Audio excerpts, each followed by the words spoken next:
Vamos a ilustrar la implementación del análisis del mecanismo plano de 4 barras articuladas en una hoja de cálculo. Recordemos que el ejemplo que hemos ilustrado consiste de un mecanismo de 4 barras donde los eslabones los hemos considerado barras esbeltas de densidad homogénea y hemos considerado que la entrada de movimiento se da a través de la manivela del eslabón 2 con una velocidad angular constante. Entonces vimos que a partir de la ecuación de cierre del circuito que nos representa algebraicamente el hecho de que los eslabones permanecen ensamblados durante un ciclo de movimiento del mecanismo o un ciclo de rotación de la manivela, pues de aquí realizamos el análisis cinemático que nos permitió obtener las expresiones para los ángulos θ3, θ4 y las velocidades y aceleraciones angulares correspondientes.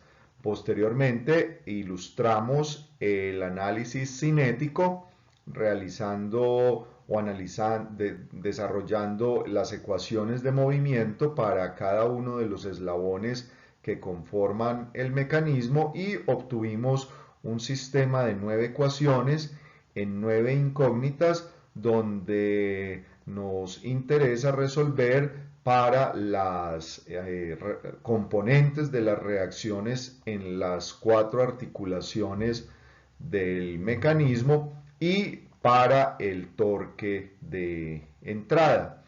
En este ejemplo que hemos venido ilustrando, no estamos considerando ninguna carga externa a vencer. No hay fuerzas ni torques externos que estén actuando sobre los mecanismos, sobre los eslabones o las articulaciones. Entonces, el análisis cinético pues, nos arroja el torque requerido para vencer la propia inercia del mecanismo en este caso y mantenerlo girando con una velocidad angular constante del eslabón 2. Entonces, para la implementación computacional, pues requerimos los resultados de estos análisis.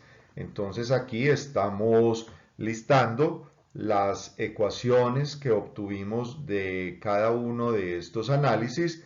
Recordemos que para el análisis de posición introdujimos estas constantes en función del ángulo de entrada θ2 y de las longitudes de los eslabones R1, R2. Y para simplificar pues la representación, entonces en la implementación computacional pues evaluaremos primero estas constantes y a partir de estas las utilizaremos en evaluando el ángulo θ4.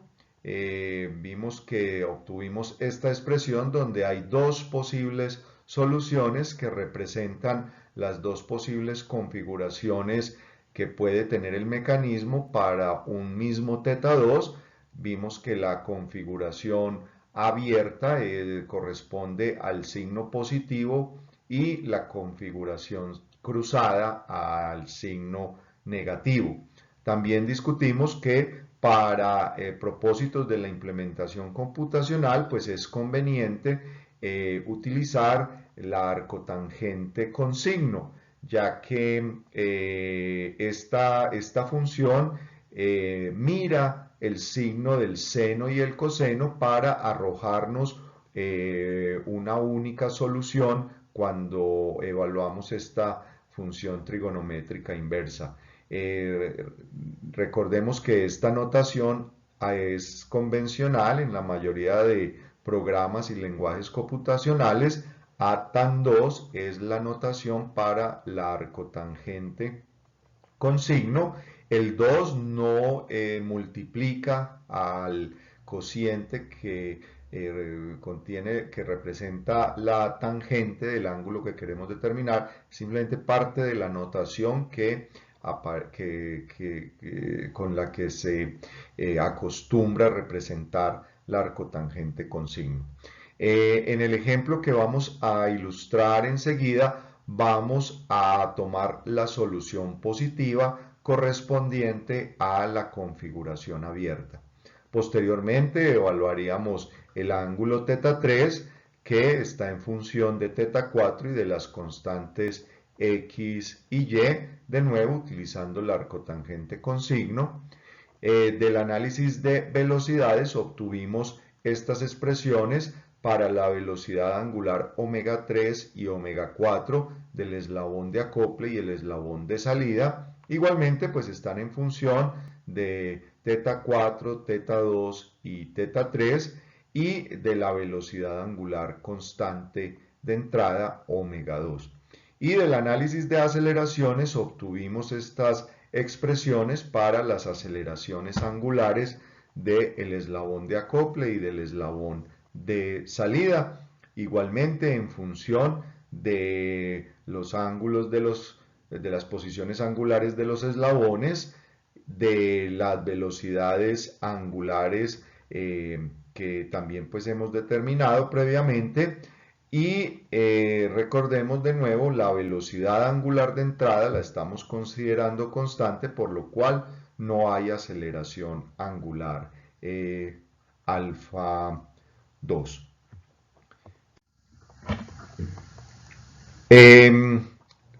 Como lo hemos venido diciendo, estamos suponiendo que los eslabones corresponden a barras esbeltas homogéneas, de densidad homogénea. Y esto pues implica que su momento de inercia con respecto al centro de masa pues está definido de esta manera, o se puede calcular y corresponde a esta expresión: 1/12 de la masa de cada barra por la longitud al cuadrado. Y al ser barras esbeltas homogéneas, los centros de masa se ubican en el punto medio de cada una de las barras. Y pues si realizamos el análisis para determinar las componentes de las aceleraciones de cada uno de estos centros de masas. Entonces aquí tenemos las expresiones para las componentes x y y de la aceleración del centro de masa de la manivela, el eslabón 2, en función del ángulo de entrada θ2 y la velocidad angular de este eslabón. Del análisis de la aceleración del centro de masa 3 obtuvimos estas expresiones para las componentes x y y, igualmente pues ya en función de el ángulo θ3, el ángulo θ2, la velocidad angular de entrada omega 2, la velocidad del eslabón de acople omega 3 y la aceleración angular alfa 3. Y de igual manera obtuvimos las expresiones para las componentes de la aceleración del centro de masa del eslabón de salida, del eslabón 4, y estas están en términos del ángulo θ4, la velocidad angular del eslabón de salida omega 4 y la aceleración angular de este mismo eslabón. Entonces, en la implementación computacional, pues vamos ingresando o evaluando estas ecuaciones secuencialmente, ya que como se ve, pues cada ecuación o cada expresión depende de expresiones que se deben evaluar previamente. Y en el análisis cinético vimos que las ecuaciones de movimiento que obtuvimos para los tres eslabones pues se pueden organizar de manera matricial, y vimos que pues esta corresponde a la matriz de términos que acompaña, de coeficientes que acompaña a las incógnitas. De nuevo hay elementos en esta matriz que están en función de, en este caso, el ángulo θ3, el ángulo θ2, que es el parámetro de entrada, y del ángulo θ4. Y esta matriz la hemos denominado A, la matriz A. Tenemos el vector de incógnitas, que lo hemos designado el vector X, y estas incógnitas corresponden a las componentes de las reacciones en las articulaciones y al torque motriz requerido. Y el vector de términos constantes B, pues está en función pues, de parámetros que hemos evaluado previamente antes de ensamblar este vector: las aceleraciones de los centros de masa, las aceleraciones angulares de los eslabones y parámetros que hemos debido evaluar previamente antes de ensamblar este vector. Entonces, este sistema se puede ensamblar de nuevo secuencialmente y posterior a haber calculado los parámetros cinemáticos que se requieren para definir cada uno de los términos y valores que aparecen en este sistema matricial genérico. Y pues vimos que en términos generales la solución de un sistema de ecuaciones lineales que tiene igual número de ecuaciones que de incógnitas, pues se puede obtener de esta manera, obteniendo la matriz inversa de la matriz A y multiplicándola por el vector de términos constantes. Entonces eso es lo que vamos a realizar o a ilustrar en la implementación en hoja de cálculo. Entonces aquí pues tenemos una imagen de esa implementación. En estas casillas de colores simplemente hemos ingresado los parámetros, las especificaciones de cada uno de los eslabones del mecanismo. Entonces tenemos las longitudes y las masas correspondientes y de igual manera el momento de inercia. Recordemos que estamos considerando los eslabones barras esbeltas homogéneas. Estos valores pues aparecen en la mayoría, en todas las ecuaciones que desarrollamos en el análisis cinemático. Entonces, en la hoja de cálculo pues tenemos como entrada el ángulo θ2, evaluamos las constantes X y Y, evaluamos la expresión para el ángulo θ4. Aquí pues estamos utilizando radianes directamente, entonces la función trigonométrica, las funciones trigonométricas que estamos utilizando nos retornan el resultado en radianes. Evaluamos la expresión para θ3, las expresiones para las velocidades angulares, y estas estarán en radianes sobre segundo. Las expresiones para las aceleraciones angulares estarán en radianes sobre segundo cuadrado, y las expresiones para las componentes de las aceleraciones de los centros de masa, estas estarán en metros sobre segundo cuadrado. Posteriormente, pues ensamblamos la matriz A. Estos términos, pues recordemos que hay algunos que son constantes y otros pues están en función de los parámetros que hemos evaluado en el análisis cinemático. Entonces aquí simplemente pues hemos ingresado para los elementos de esta matriz y la correspondiente ecuación que permite calcular el elemento que sea variable.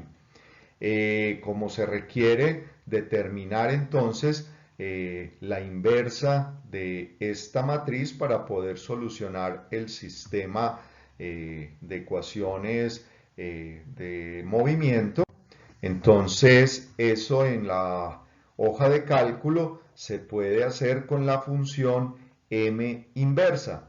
Esta función se utiliza pues señalando o seleccionando las casillas donde se arrojarán los valores de los elementos de la matriz inversa. Esta matriz pues obviamente tiene la igual dimensión que la matriz A.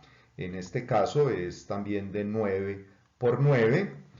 Se selecciona entonces inicialmente las casillas en donde se arrojará la solución o los elementos de la matriz inversa y se digita esto. Igual el comando, la función m inversa, y aquí se ingresa el rango de las casillas que contienen la matriz original, es decir, la matriz A. Entonces, al terminar de digitar esto, antes de dar Enter, se presionan simultáneamente la tecla Control y la tecla Shift, y manteniéndolas presionadas, ahora sí se presiona la tecla Enter, y esto pues origina que aparezca en la barra de comandos de funciones estos corchetes que indican que la función m inversa ha sido aplicada en todas estas casillas que se han seleccionado. Entonces, ya teniendo la inversa de la matriz, también aquí podemos ver que se ha digitado o se han escrito las expresiones correspondientes para cada uno de los elementos del vector de términos constantes, del vector que hemos denominado B. Entonces aquí están los valores pues, que se obtienen al haber evaluado esas expresiones con los parámetros previamente calculados mostrados al inicio de la hoja de cálculo. Ya pues teniendo la inversa de la matriz A, entonces la solución corresponde al producto de esa matriz con el vector de términos constantes. Entonces aquí vemos el resultado, y esta operación pues también se puede hacer en hoja de cálculo con el comando mmult. Entonces este comando se utiliza seleccionando primero las casillas donde se guardarán o donde se arrojarán los elementos del producto de las matrices. Luego de seleccionarlo, en este caso pues son 9 elementos, 9 casillas. Entonces se seleccionan estas 9 casillas donde se guardarán los resultados correspondientes pues a las reacciones y al torque de entrada, como lo ilustramos en la diapositiva genérica, donde mostramos el sistema de ecuaciones lineales. Están en este orden las incógnitas, y luego de tener seleccionadas las 9 casillas, se digita esta línea en la barra de comandos. Igual la función mmult, que permite multiplicar matrices, y esta función pues recibe como parámetros las casillas, el rango de casillas en donde se encuentra la primera matriz, en este caso la inversa de la matriz A. Entonces aquí se han guardado, se han ingresado esas casillas.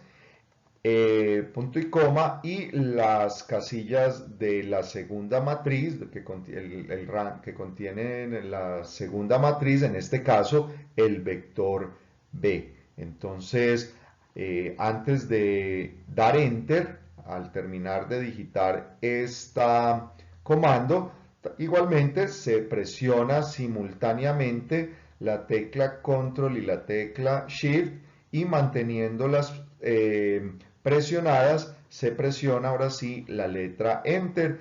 Aparecerá en la línea de comando la función encerrada entre estos dos corchetes, y de nuevo eso implica que se ha aplicado esta función en todas las casillas.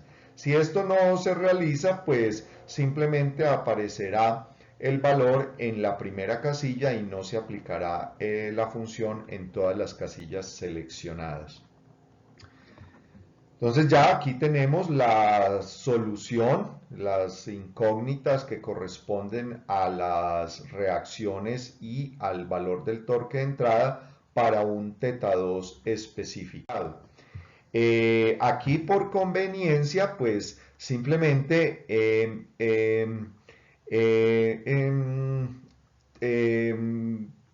tomado el transpuesto de este vector para organizarlo de manera horizontal. Esto también se puede hacer con una función en hoja de cálculo, que es la función transponer. Entonces se seleccionan las casillas en donde se guardará la transpuesta, o en este caso el vector transpuesto x de x, que contiene las incógnitas. Se seleccionan las 9 casillas horizontales y se digita, se escribe este texto en la barra de comandos, igual transponer, y aquí en el parámetro se ingresa el rango que contiene la matriz, o en este caso el vector que se desea transponer. Entonces, igualmente, antes de dar Enter, se presionan simultáneamente las teclas Control y Shift, y manteniéndolas presionadas se presiona la tecla Enter y aparecerá la función entre corchetes, y nos trasladará estos valores a las casillas horizontales, que corresponde a la transpuesta al vector transpuesto X. Entonces aquí, pues de nuevo, esta es la secuencia, las reacciones como las organizamos en el sistema matricial, y el torque de entrada requerido. Esto pues se hizo simplemente porque cuando grafiquemos las soluciones, pues usualmente es más conveniente seleccionar las columnas que contienen los valores a graficar, pero de nuevo es simplemente una conveniencia para propósitos de graficación. Ya pues esto se realiza una vez el ingresar todas estas funciones correspondientes a las diferentes casillas, y pues lo que se hace es arrastrar todas estas filas que contienen los parámetros y las matrices y las soluciones, en este caso 360 veces, ¿sí? Se copia en las casillas inferiores, o simplemente se arrastra utilizando la herramienta de arrastre después de haber seleccionado, y se arrastra 360 veces en este caso para evaluar todas estas funciones y resolver el sistema de ecuaciones lineales para un ciclo completo de giro de la manivela entre 0 y 360 grados. Ya pues entonces, con estos resultados se pueden hacer las gráficas correspondientes para pues hacer los análisis que se requieran. Entonces aquí en en la misma, en el mismo archivo, en otra hoja, hemos insertado las gráficas del análisis cinemático. Entonces, aquí a la izquierda en azul tenemos los resultados para el acoplador y en naranja tenemos los resultados para el eslabón de salida, el eslabón 4. Entonces tenemos la posición angular en radianes, la velocidad angular en radianes sobre segundo y la aceleración angular en radianes sobre segundo cuadrado. Entonces tenemos este comportamiento para el eslabón de acople. Estas gráficas pues están en función del ángulo θ2, que varía entre 0 y 360 grados, un ciclo completo de giro de la manivela. Entonces vemos que, de acuerdo a las dimensiones que hemos ingresado, para el eslabón de acople tenemos que cuando la manivela se encuentra a 0 grados, pues parte de aquí, de una posición equivalente a más o menos 0.8 radianes. Recordemos la convención como hemos definido los ángulos para cada uno de los eslabones es con respecto al eje horizontal. Entonces ese ángulo empieza a disminuir, luego aumenta paulatinamente, alcanza un valor máximo, en este caso del orden de un poco por encima de 1.4 radianes, vuelve y disminuye y eso pues se repetiría para un ciclo completo del giro de la manivela. Eh, es importante pues en este tipo de análisis chequear que los resultados pues sean consistentes con lo que esperamos de la definición de la velocidad como derivada de la posición, porque recordemos que en el análisis de velocidades no obtuvimos directamente las expresiones para las velocidades angulares como derivadas de las posiciones angulares, sino que fue a partir de la manipulación utilizando la representación de números complejos que pues algebraicamente es más sencilla y nos permitía obtener las expresiones tanto para omega 3 como omega 4 de una manera directa. Entonces, dado que esas expresiones directamente no son las derivadas de las expresiones para las posiciones angulares, es bueno pues verificar que el comportamiento que se obtiene de la velocidad pues es lo que se espera para esta como derivada de la posición con respecto al tiempo. Entonces aquí vemos, lo primero es que cuando ocurren máximos de posición angular, es decir, en estas dos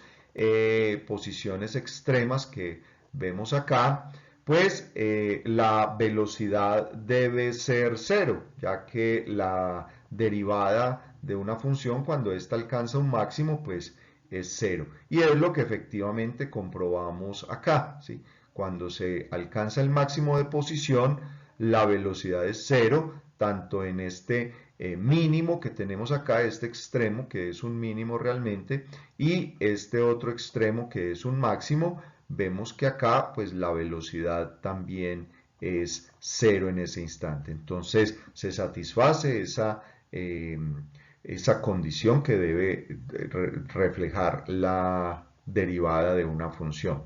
Y ahora miremos pues que el comportamiento del signo de la pendiente pues esté acorde con la curvatura que observamos acá. Entonces, en este primer tramo entre 0 grados y donde se alcanza este primer extremo, pues la pendiente de la recta tangente es negativa y va disminuyendo paulatinamente. Y es lo que observamos acá.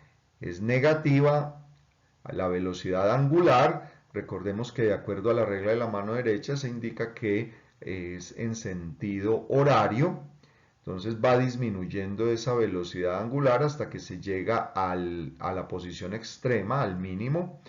Luego aumenta paulatinamente ¿sí?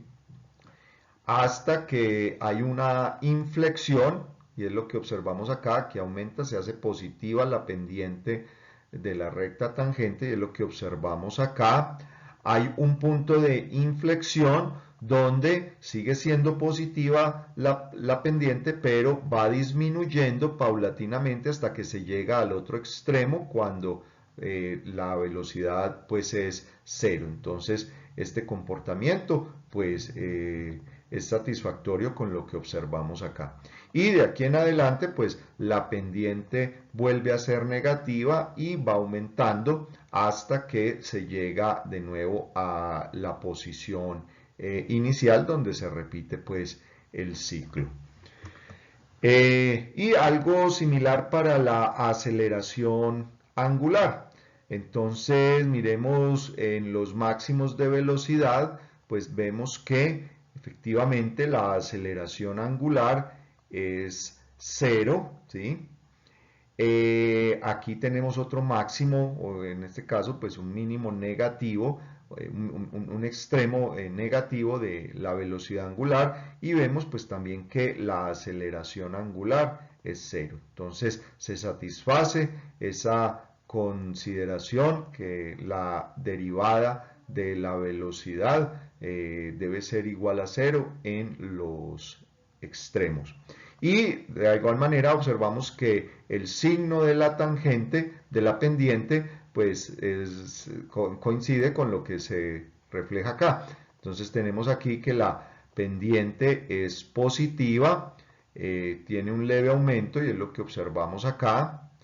Hay un punto de inflexión y va disminuyendo paulatinamente, va disminuyendo hasta que se llega a un máximo de velocidad donde la aceleración angular es cero.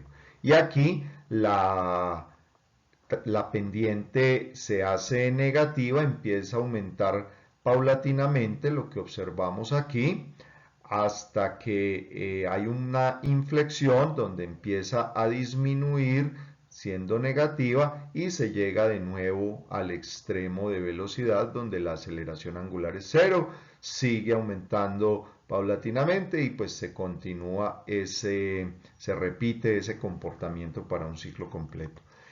Algo similar observamos en el caso del eslabón de salida. Tenemos el comportamiento de la posición angular del eslabón 4. Aquí pues vemos que los extremos coinciden con velocidad angular igual a cero. Y el signo también, pues, el comportamiento de la pendiente, pues, corresponde a lo que observamos aquí en esta gráfica de la velocidad angular. Aquí es negativa hasta que se llega al extremo, se hace positiva hasta que se llega al otro extremo y vuelve a ser negativa, lo que observamos acá. Y algo similar para la aceleración angular alfa 4. En los extremos, la aceleración angular alfa 4 es 0, ¿sí? Es 0. Y en el primer tramo es una pendiente positiva, se llega al extremo, se hace negativa la pendiente hasta que se llega al otro extremo y aquí vuelve a ser positiva. Y aquí tenemos las gráficas de las reacciones en las componentes de las reacciones en las articulaciones y el torque de entrada requerido. Entonces vemos pues el comportamiento que tienen estas reacciones. Los signos pues se interpretan de acuerdo a los diagramas de cuerpo libre. Hemos considerado que el sentido positivo es para el eje X hacia la derecha y para el eje Y hacia arriba. Entonces aquí tenemos las direcciones de esas reacciones que cambian pues dependiendo del ciclo en que del tramo en el ciclo que se encuentre el mecanismo. Entonces tenemos las magnitudes, las fuerzas, el comportamiento de esas componentes en de las reacciones. Esta información pues es útil en el diseño del componente. Usualmente se utilizan los máximos o se hace análisis de esfuerzos combinados con base en estas cargas que actuarán sobre los elementos para pues determinar las solicitudes a las que estarán sometidos los componentes del mecanismo y dimensionarlos y hacer su diseño mecánico. Entonces esta información es fundamental para propósitos de diseño, también de selección de rodamientos, de bujes o como tal el dimensionamiento y diseño de las articulaciones y de los apoyos que vayan a permitir el accionamiento del mecanismo.